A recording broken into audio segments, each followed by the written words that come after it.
Today in the morning I had the first glimpse of connection. In the yoga class, I'm not sure if it was the exercise or the connection of the facets with the exercise. It was very beautiful, I love it. Great. So, the thing is, when you first start, you have so much stress, some people can't connect. But then you unify for a few days, and then the stress starts to leave. And then you start to connect. This is normal, because you've just learned. And it's only 4 days. So now you're starting to connect. For some people it's very easy to connect. But some people are more intellectual, have more stress levels. Maybe it's the first time you've done something. But the facets will always create the experience. Or the facets will expose the experience. Because the experience is there. It's been there since you were a child. But you've lost it. Okay? How do you handle the violence when it's happening around? Not towards me. I see something happens and I want to stop it, and it provokes, it triggers violence also. The first thing you have to do is connect with what you feel and what it's provoking in you. And you need to let that go. And you need to just use the facets. And if in a certain situation you need to move into action, which I doubt happens often, unless you're a detective or or something, just be very present with you. Because as you start to clean your window of perception, maybe the things outside won't be as dramatic as what you feel. Yes, maybe your perception will start to change too. Yeah, but just use the facets. That's what they're for. Yeah? All my life I have one doubt. Where the dreams come from, and why do we dream? And why sometimes you feel like premonitory dreams? Where are they coming from and why? So the things that you that transpire and you dream about them, that's coming from your consciousness, because you're creating everything. You don't know that. So those clarities, those déjà vus, they're coming from your consciousness. And dreams are just the movement of the mind. As we sleep, our bodies move stress. And when the body's active moving stress, the mind moves. That's why most of our dreams don't have much relevance. They just have lots of different images. But where there's clarity, it's coming from your consciousness. When we unify and do the facets, good and bad things move. Where I feel that there is a resistance in your consciousness that boycotts the effort to get better. Well, you have to be conscious of that. Humans don't see their behaviours because they're never present. We're very robotic, we're very repetitive, we do the same things that take us into a place of suffering. But as we become more present and more secure within ourselves, we start to see ourselves and we start to choose from a place of consciousness. Oh, this serves, this doesn't serve. This brings me joy, this brings me suffering. We start to see what we do because we're so habitual and our windows are so dirty. We don't see the world as it is. We see the world as we are. That's why everyone has a different perception, a different reaction. Everything's different because it's us. So as we heal, we start to change that. We have the internal courage to do something new. And it becomes very easy. You know, the thing that amazed me, when I started to go so deeply inside myself, I started to see so much fear that I never knew I had. How little I loved myself, even though I had this great image and I was successful. Really, inside, I didn't feel that at all. I didn't feel worthy, I didn't feel good enough, I didn't trust, and I had to heal that. And that's what the system does. How to handle my fears and the fears of others, my family. Okay, I'm going to do that second question. First question, how do I take decisions that provoke fear?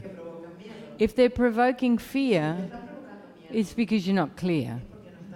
And you need to unify until you are clear, especially if they're principled decisions that are affecting you and everyone else. And when you're clear, it will come from your heart. It will be very clear. And in that moment, you need to move into action. But until then, no. With your fears, you're going to start unifying. And those fears are going to dissolve. And you have to be clear with yourself and responsible with yourself. What other people are feeling, you can't be responsible for that. You can be caring and compassionate, but you can't abandon yourself for that. There is a point where I get confused. As we learn that we are all mirrors.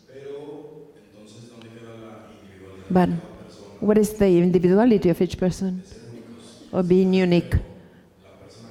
If I reflect in the person that I have there, if we are all the same, what is my individuality? Okay. Firstly, I'm talking from a place of consciousness, no? Of unity, not of individual separation. For me, everyone's my mirror. I see myself everywhere. Every person, everything is a reflection of me. But that's my experience. Because I'm empty. I am a mirror. You are very much an individual in this moment. So what you do is you use the outside to change, to be more love, to let go of judgments, to move stress, until you feel a unity, until you feel clean with everyone. And it's a process. You know, when I started, I wasn't like that. You know, I didn't like this and I didn't like that and I loved that and that didn't love me. And then I started doing my system. What's my system? I take responsibility for everything. If I don't like something, I heal it internally and I let it go. And I keep loving that until it leaves. I walk towards separation. I don't blame the outside. I have clarity and I make decisions from that clarity. And if I'm not clear, I don't move into action until I am. So stop worrying about the mirror. Just move whatever's inside. And as a consequence, you'll start to embrace everything. You know, the mirror is important because it's not that you go, oh, I'm not like that. I never do that. It's not about that. It's about, does that affect me? Then I have to let it go. If I have a judgment, I need to find it internally and let it go. Because when I let go of the judgment, I start to enjoy everything. When I live in judgment, I'm always comparing, I'm always separating, I have prejudices, I have ideas that don't unite. That's what the whole world's like. Millions of separations. And yet that which underlies everything is the same. All humans want the same thing. They want love. It's hard for me to incorporate the concept of mirror. That is reflecting my fears of what I am or have inside when are not ethical things, for example. If I see someone doing a non-ethical thing, it annoys me. But I don't see how I can see the mirror of that. Okay. Firstly, you have a rigidity. And you need to be more innocent. We all have aspects.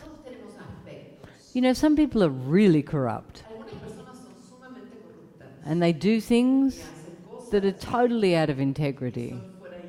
And you're a person that's very precise, very integral, very honourable. You're all of those things. You know, this is obvious. You know, I'd give you my credit cards and I know you won't go shopping. Okay, yeah. I know. I can give you my bank account and all the money will be there. I'm sure of that. Yeah? But there's aspects in every human. And we have to embrace everything. Every aspect of every person so we can love unconditionally. Do you understand that? Okay. So there's some point where you don't have compassion. Because people that are like that have fear. You see it as greed or corruption. But they're all aspects of fear. So if you can start using those things, not condoning those things, but using those things to find more love, more compassion, that's for you. Because everyone has an aspect. Maybe you've never seen the circumstance, but everyone has an aspect of everything. And be open to that. And that allows you to have more compassion. And you know, if I was going to give you some advice, which I never do, but I will, you need to be sweeter with you. You're very rigid with yourself. And you just need to trust in your heart because you're good. And so trust that. Don't think so much, huh? Huh? Since I arrived the first day, I had two moments with the facets. First, I wanted to do from the second to the fourth, and it was going back to the first. And I don't understand why, and I want to know if it's normal or I'm lacking focus. And the second, there is an anger that I'm experiencing since yesterday. And I don't know. I don't know how to understand or handle it to dissolve it. Or how to understand that. My two questions are. Okay. Firstly, you need to move the stress. Because what's in you is coming out. And this is great, because you want it out. You know, maybe you stuff it all the time. Let it go. Go and talk to the teachers. Move your stress. It's just energy. And with the facets, when you're moving emotion, you always jump back to the easy one. That's all. So just do the 4. Do 1, 2, 3, 4, 1, 2, 3, 4, 1, 2, 3, 4. And then when it's calmer, go back to doing this one, this one, this one, this one. Yeah. But the principal thing you need to do is move the anger. And talk to a teacher after Darshan, yeah? What is to speak your truth? I'm a little confused because when I came in November, I meditated on everything, and it was hard with my husband sometimes to tell things because maybe he will get annoyed. And now, after meditating, I say everything to him. So I say, something annoys me, stupid thing, and I say, go to express. Well, if not, what is to say my truth? You know, you can speak your truth, which is good. But you have to take responsibility for your emotions. So you need to move that. Because you're going to start moving a lot of stuff. And he's not your pillow. You know, he's your husband. I'm sure he's very annoying. But it's okay, you know. You love him anyway.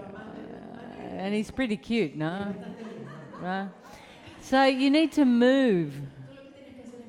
And yes, speak your truth. But not so he changes. So that you can let it go. Yeah? That's what's important. So you speak your truth, but you move.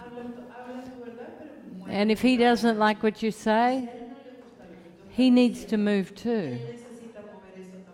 You know, in 1 year, your relationship's going to be unbelievable. If you use the system to get rid of the rubbish, and then the only thing left will be the love. It's very good for couples to do this.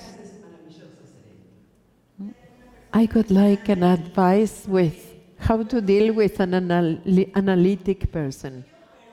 I don't analyze.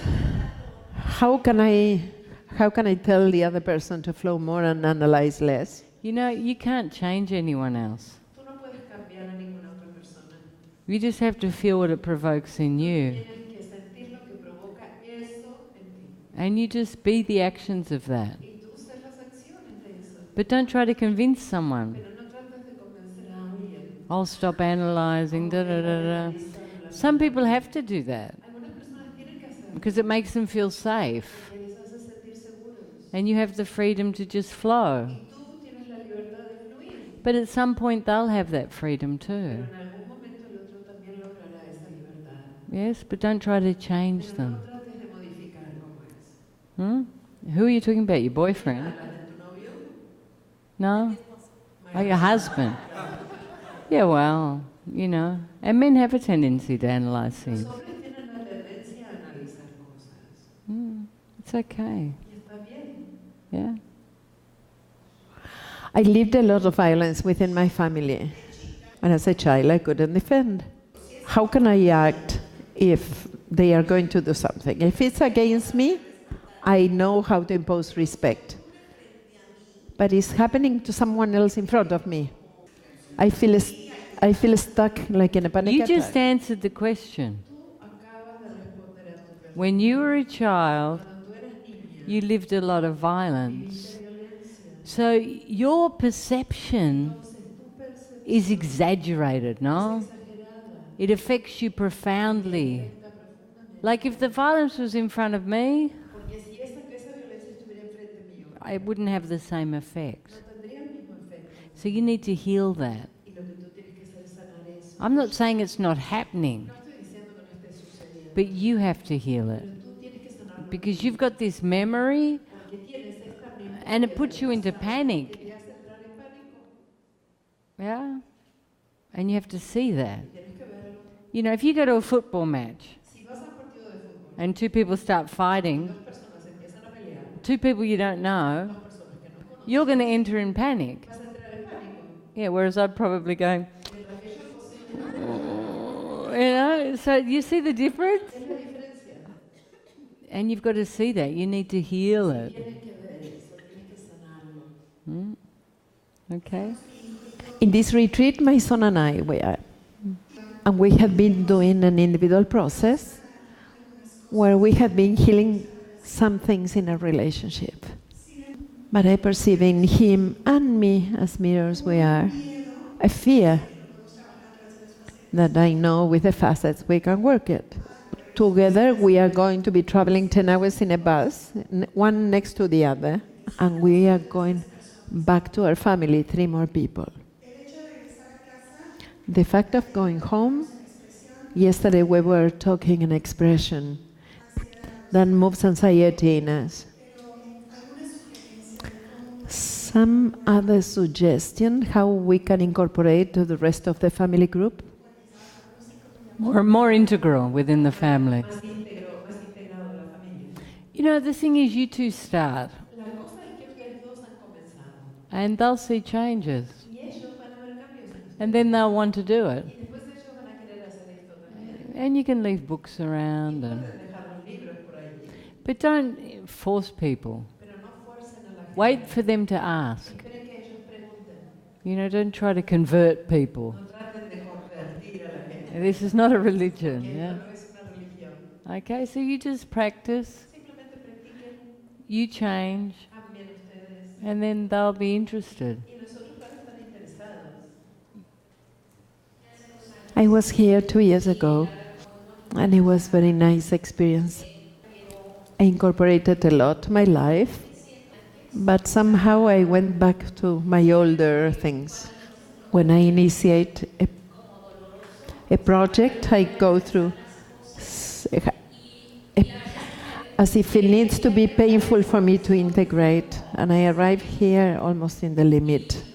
If I have these tools, why I get back to the same feeling, those situations? Okay, so you need to do something different this time.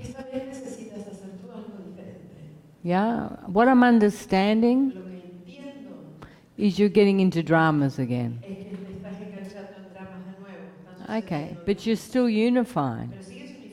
Or no? Did you unify an hour a day?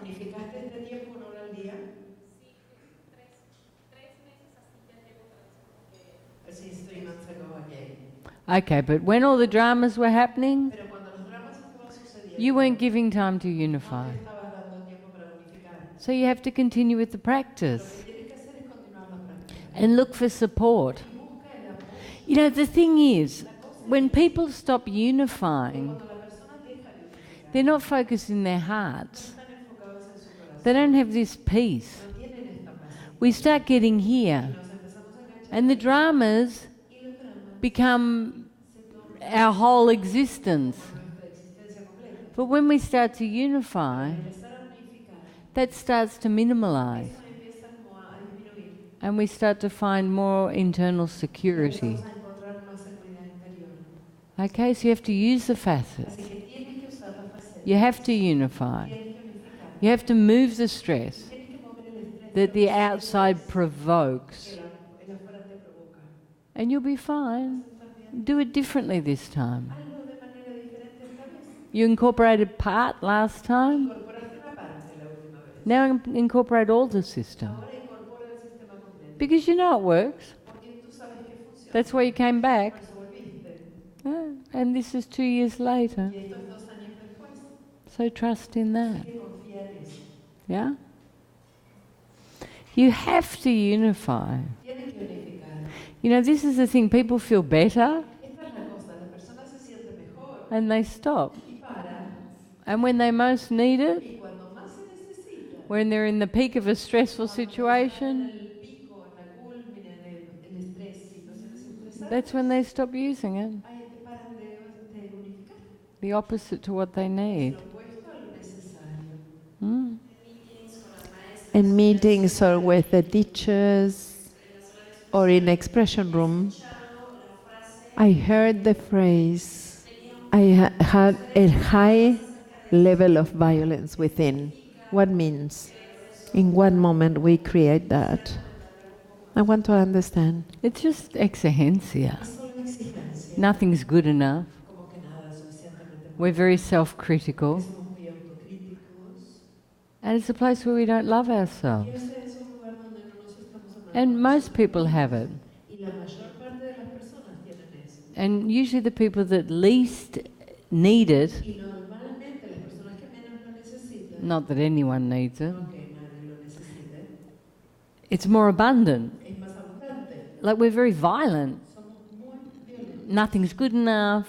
I'm not doing it well. I don't deserve. I'm not giving enough. I'm not a good parent. Ba, pa, pa, pa, pa. That's violence. So how do I change that? Love creates me in my perfection. Look in the mirror. Love creates me in my perfection. Look at my eyes. Look in the mirror. Love creates me in my perfection. See the judgments. See the violence. Love creates me in my perfection. And start to stop. You know, often people that are very successful are very violent with themselves. And that's not success. I achieve, I achieve, I achieve, I achieve. Am I happy? No. I don't even like myself. Love creates me in my perfection. Yes? Gracias.